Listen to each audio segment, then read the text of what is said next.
Muy bien. Veamos si se puede.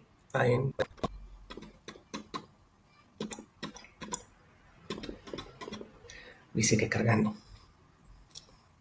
Chala, pero no se ve en pantalla completa. Tal cual, ¿no? Pero bueno, intentemos. Bueno, a partir de aquí,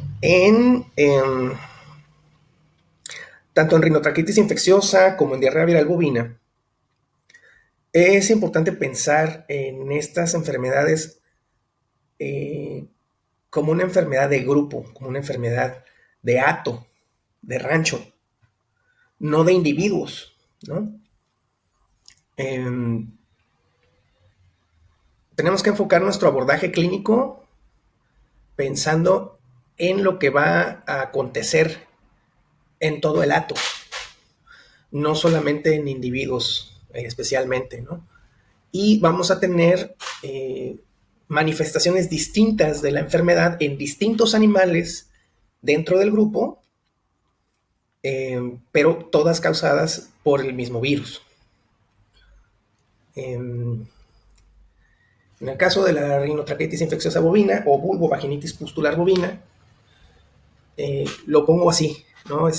Junto, porque no son dos enfermedades separadas, es una misma entidad, pero con las variantes presentes en distintos grupos de animales dentro de la misma explotación. Pues la etiología vamos a pensar en su taxonomía, que es un poquito extensa. El orden herpes virales engloba a grupos grandísimos, muchos de ellos de interés veterinario, pero para las que nos interesan acá son el herpesvirus bovino tipo 1. Sobre todo el hecho de que junto con el herpesvirus equino tipo 1 tiene la característica de ser un virus neuroinvasivo. Y esto es una característica importante para el mantenimiento de la infección dentro del hato a largo plazo. Vamos a ver por qué.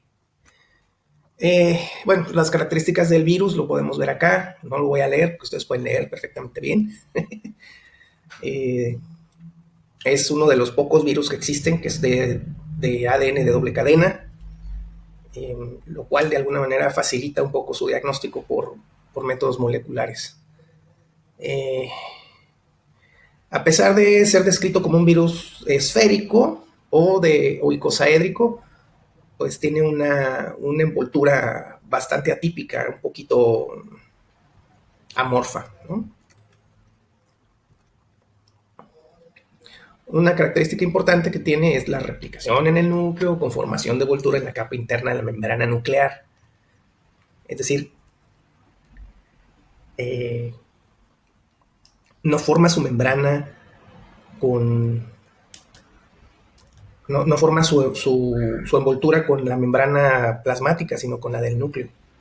Entonces esto da lugar a ciertos problemas a la hora de la maduración y la liberación de los viriones. Aquí vemos, por ejemplo, en la imagen del lado derecho, un cultivo celular. Vemos las inclusiones en el núcleo, en la microscopía electrónica, y vemos por fuera ya viriones liberados. Y del otro lado, pues tenemos una serie de proteínas que utiliza el virus, las alfa proteínas, beta proteínas, que son a su vez transcritas por alfa RN, alfa beta RN, gamma RN. Son mecanismos importantes para poder favorecer el egreso del virus, para que pueda salir del núcleo. En particular, las proteínas gamma, que la célula infectada va a expresar fuera de la membrana nuclear. Y a la hora que es formada la envoltura del virus, pues bueno, ya sale con esas espículas, esas gamma proteínas. Bueno, de manera muy similar a las dos enfermedades anteriores, el contacto directo está altamente implicado con la transmisión. Sin embargo, la vía sexual y también mecánica, mediante las pipetas de inseminación contaminadas, se considera de hecho que a nuestro país ingresó así. Se hicieron en varios lugares a principios de los 2000, finales de los 90, programas de mejoramiento genético y se regaló o se distribuyó semen, según esto, pues de animales de alto valor genético. Sin embargo, se cree, se supone que muchas de estas, ya sean las pipetas o el semen tal cual, estaban contaminados, ¿no? Entonces eso facilitó el ingreso a nuestro país y eventualmente, precisamente por la falta de mecanismos de bioseguridad, se diseminó con más o menos buena velocidad. Esta enfermedad, cuando yo era estudiante, estaba de moda. Se hablaba mucho de ella, aunque no se entendía del todo bien. Entonces,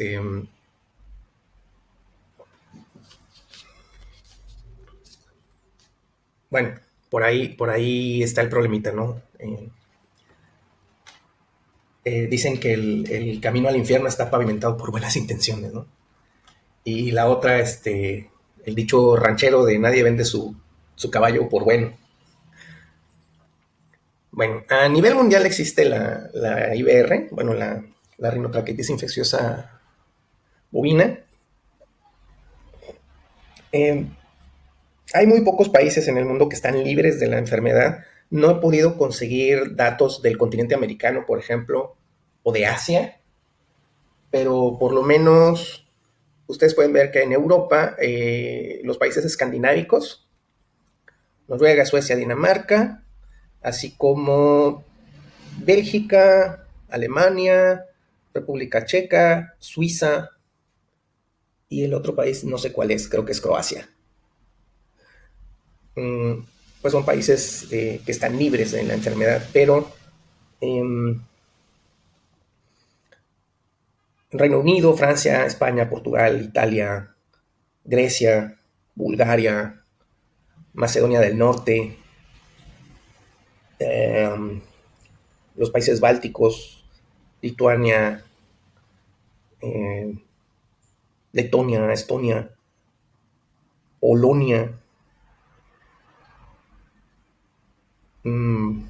pues mantienen un estatus de control de la enfermedad, pero todavía se considera que existe, ¿no? Y los países en blanco, pues no tienen datos, ¿no? Tengo que conseguirme de todas maneras datos del continente americano. El chiste es que existe en todo el mundo, excepción de pocos países, ¿no? Eh, la morbilidad suele ser muy alta, sobre todo en atos que no han sido expuestos nunca, y pues la mortalidad puede llegar al 50%,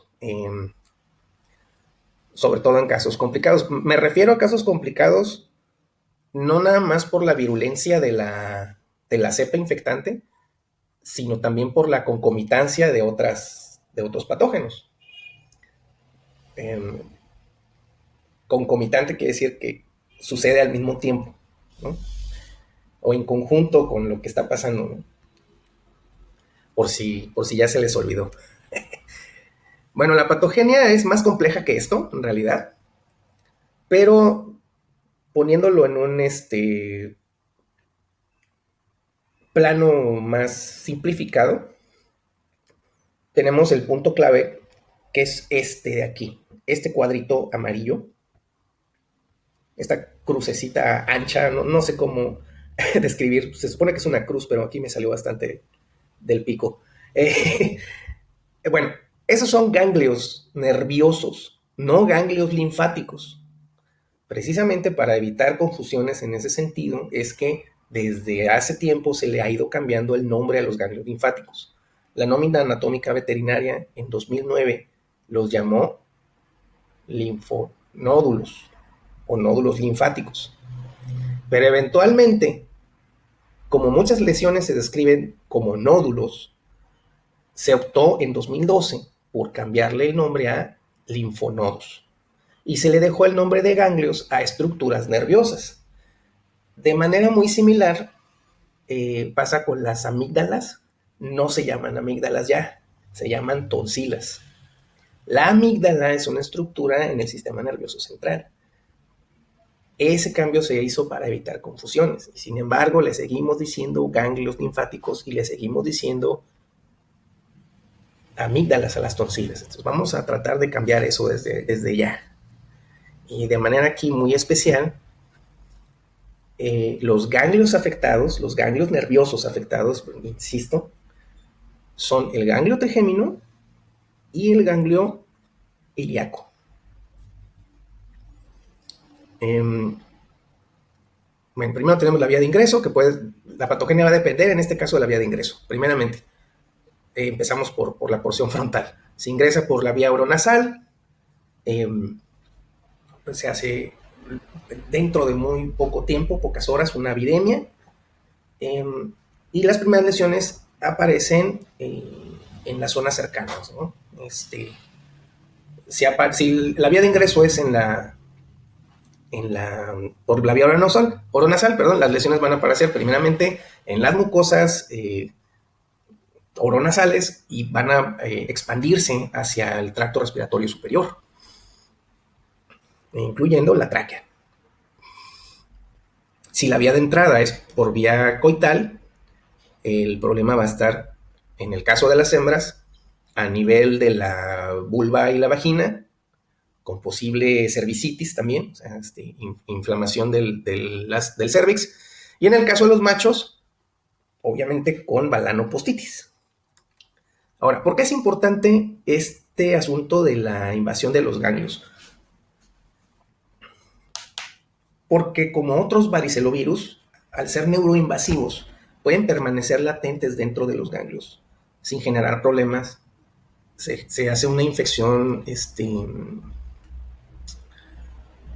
persistente y en determinado momento, en algún momento de estrés o secundario a alguna otra enfermedad, vuelve a proliferar el virus y la enfermedad se presenta de una forma más severa. El cuadro en una segunda o tercera ocasión tiende a ser más grave. A eso me refiero con esta palabrita, recrudecimiento. Bueno, las lesiones son muy variadas y sobre todo también la distribución de estas lesiones. Principalmente tenemos pústulas y úlceras, muy similar a lo que ocurre con fiebre aftosa y estomatitis vesicular. Las pústulas por lo general tienden a coalescer, a unirse y se rompen formando úlceras o incluso erosiones. Aquí ocurre un detalle curiosito, que la reacción inflamatoria tiende a ser fibrinosa en presencia de ciertas bacterias, porque finalmente esta es una enfermedad un tanto inmunosupresora. Se llega a formar también un exudado fibrino purulento. O en su defecto, el tejido necrótico se queda atrapado entre las hebras de fibrina, entonces forma unas placas gelatinosas que se conocen como pseudomembranas. Y esas pseudomembranas las vamos a encontrar en la tráquea, la vamos a encontrar en la nariz, la vamos a encontrar en el tracto reproductor, ¿no? Es mucho más marcado, por ejemplo, en la tráquea y en la nariz que en la vulva y en el prepucio, pero sí llega a ser observable. Casos más complicados pues tienen un cuadro lesional más variante, en donde vamos a tener también endometritis. Ya no vamos a tener problemas solamente en los genitales externos, sino también en el endometrio, ¿no? En el caso de las hembras gestantes, la placenta se va a inflamar, se va a necrosar y también va a presentar esa formación de una pseudomembrana. se describe como fibrino necrótica. Los linfonodos, que son los que han estado expuestos al virus en la exposición oronasal, es decir, los retrofaringeos, traqueobronquiales y mediastínicos, los propios del sistema del tracto respiratorio, van a estar edematosos y hemorrágicos. Aquí tenemos una lengua. Del lado derecho está la lengua, que ya presenta esas pseudomembranas. En lugar de estar erosionadas, las mucosas se tapan con esa pseudomembrana. Lo vemos aquí en la epiglotis. Vemos aquí, aquí y aquí úlceras. Muchas úlceras y mucha irritación. Aquí hay pústulas, aquí hay pústulas. Entonces, el cuadro lesional puede ser bastante variado y muy severo en algunos casos. Quienes sufren también muchas alteraciones, pues son los fetos. Creo que me faltó mencionar algo importante, que es una enfermedad bien importante en términos económicos porque produce sobre todo pérdidas en términos de reproductivos, ¿no? Una vaca que regresa a estro o que sufre abortos no produce leche, ¿verdad? O si tu negocio es la venta de becerros, pues vas a perder muchos becerros. Bueno, entonces las lesiones fetales son importantes de tomar en cuenta porque ayudan mucho a el abordaje diagnóstico que podamos hacer. Nos dan muchos detalles y nos pueden ayudar a reducir la lista de sospechosos, ¿no? Entonces, primeramente vamos a tener una autólisis. Los becerritos, los fetitos van a estar con una sensación así como jabonosa. Van a estar, en vez de ser así rosaditos, turgentes, vamos a encontrarnos con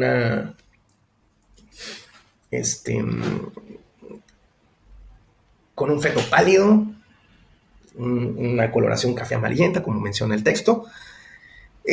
Los órganos fetales, vasos, riñones e hígado, son los principalmente afectados. De hecho, son bastante notables, no son focos necróticos chiquititos. Bueno, aquí tenemos la imagen de un feto autolítico. Vean, las pezuñitas están así amarillentas.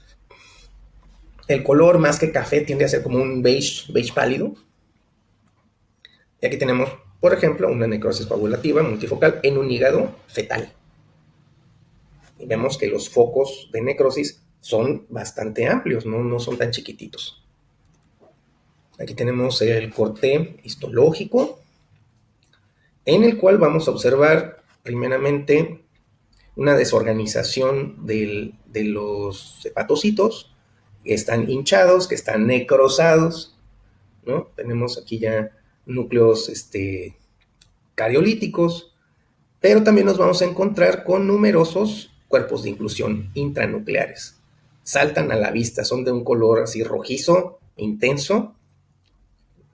¿Cuántos pueden encontrar? 1, 2, 3, 4, 5, 6, 7, 8, 9, 10, 11.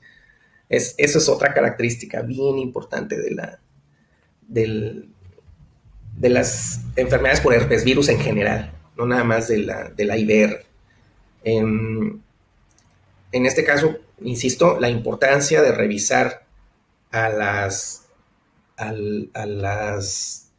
lesiones fetales y correr una histopatología ayuda muchísimo para el abordaje diagnóstico. Estas no son lesiones patognomónicas, pero sí muy características. O sea, con esto podemos, por ejemplo, descartar otras causas de aborto, sobre todo causas bacterianas, ¿no? Entonces ya aquí vamos orientados hacia una cuestión viral.